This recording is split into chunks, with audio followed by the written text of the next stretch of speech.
Los Cabos is the entrance to a beautiful region of Mexico, but as a top tourist destination, it does have some tourist traps you'll need to avoid. In this video, we'll share 8 mistakes that you can avoid on your trip to Los Cabos. From the moment you arrive in Los Cabos, you need to be aware of salespeople trying to sell you overpriced tours, taxi rides, and especially timeshare presentations. Like many other touristy beach destinations in Mexico, when you arrive at the airport, as you're leaving, you're greeted with a room full of salespeople. Just keep walking and say no thank you so you don't get looped into an overpriced tour, taxi ride, or timeshare presentation that eats away at your precious vacation time. Being prepared with your transportation plans in advance helps you just say no and keep walking, since you don't need to be asking around for prices. If you're going to take a taxi, be sure to look up how much it should cost from the airport to your hotel or Airbnb so that you aren't overcharged. You also can take an Uber if you prefer. Other transportation options that you can book in advance include hotel shuttle, private shuttle, or a rental car. The cheapest option by far, though, is public transportation. The physical bus station is at Terminal 1 though, and all international flights arrive into Terminal 2, so if you are taking an international flight, you will need to walk to Terminal 1, or you can flag the bus down from Terminal 2. I've read that if you kind of go to the left where the Ubers pull over, that you can flag the bus down. It is bright purple and yellow and says Ruta del Desierto, so you won't miss it. The ride only costs 85 pesos and there's lots of stops. I've included the route here. I've also heard though that you can tell the bus driver where you're going and they'll try to get you as close as they can. Riding the bus is definitely the cheapest, but not always the most comfortable. If you're looking for a little bit more flexibility, renting a car is a great option. One thing to be aware of with renting a car in Mexico is that third-party liability insurance is required. So when making your reservation, make sure that it is included on the reservation in writing that third-party liability is included. Otherwise, you might be surprised with some additional fees when you arrive, which is never fun. We really like using National. They've never let us down. They make it very clear and easy to understand what insurance is required and exactly how much it'll cost. Also, don't forget to take pictures and videos of the rental car when you get it. That's just a best practice everywhere, not just in Mexico, but it's good to have that information in case they try charging you for damages that you didn't make or charging you for additional gas or things like that. Are you feeling prepared for Los Cabos yet? We have a few more tips, but if these tips have been helpful so far, we'd really love it if you could like and of course subscribe if you're looking for more tips and travel guides to hidden destinations and the classics around the world. Now that you've made it to Los Cabos from the airport, one of the biggest mistakes you can make is not leaving. And I mean not never leaving, like not going home, but not leaving Los Cabos to explore more of beautiful Baja California Sur.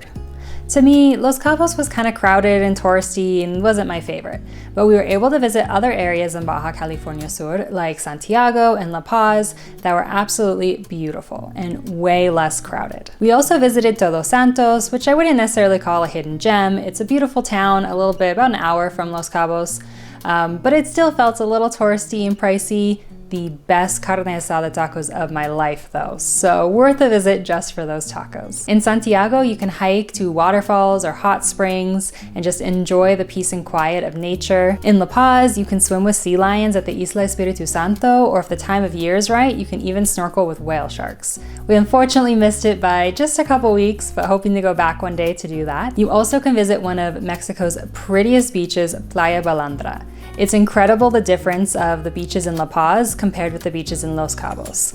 Both are pretty, but I prefer the beaches of La Paz. La Paz is actually the capital of the state, and so there's a lot to do there. I'd recommend spending 3 days to really get a taste of everything that La Paz has to offer. You'll need to pay for all of this fun and food and activities, and while it may seem convenient that many places accept US dollars, that's not the best deal. They aren't going to give you as good of an exchange rate as your bank would or as a currency exchange would. So we definitely recommend not paying in US dollars. The best way to pay, if possible, is with a credit card with no foreign transaction fees. There's plenty of free credit cards that offer this. The Capital One Saver is highly recommended. We love the Chase Sapphire Reserve. That is not a free card. It's actually kind of pricey, but the benefits are definitely worth it. When you're paying, make sure that the terminal shows in pesos because you want your bank to do the exchange for the best rates. You'll still still need cash as well, and we prefer to take it out of an ATM with a debit card. Our card from Wells Fargo only charges us $5 for withdrawals, and the exchange rate is great. To make it worth it, you do need to take out a large enough sum of money, of course, since it is $5. We tend to take out $200 plus, and it'll be enough for our entire trip or even multiple trips just to get the most money. Now that you have your money, you are ready to explore, and we think another mistake is only eating in touristy areas. Los Cabos has plenty of restaurants that are amazing and pretty popular with the tourists. But it's worth checking out others where the locals eat. You're really missing out if you don't get to check out some more local restaurants. In San Jose del Cabo, we ate at Taquerias y Lali. We just found it on Google Maps. It was highly rated and definitely outside of the tourist area. We had amazing tacos de carne asada, and we also got to try a papa rellena, which is like a baked potato covered in butter and cheese and carne asada. It was so good, and it was really cheap. We both ate for about 15 to 20 bucks, and we ate a lot. So it's a great way to have a more local experience, try authentic Mexican food, and save a bit of money. And lastly, make sure that you're planning your accommodation based on what kind of activities you want to do. Los Cabos is actually 2 towns. That's why it's called Los Cabos, because there are 2, and one is San Jose del Cabo, which is a more colonial town, and then of course there is beachy Cabo San Lucas. So depending on what kind of activities you value and you want to do, you want to pick your accommodation. San Jose del Cabo is a little bit quieter, a little bit more local, and has a more colonial feel, while Cabo San Lucas is where a lot of tours leave from and is a little bit more nightlife. In between the 2 towns is the tourist quarter, where you'll find a lot of resorts. If you're going to stay in the tourist quarter and are planning on leaving to see more of Los Cabos or more Baja California Sur, it's best to have a rental car unless you're ready to pay for Ubers or take public transportation. Los Cabos and Baja California Sur are beautiful, and there is something for everyone there. Whether you want to relax at a resort or want to use Los Cabos as a base to jump off and explore more of Baja California Sur, you're now ready for the perfect trip.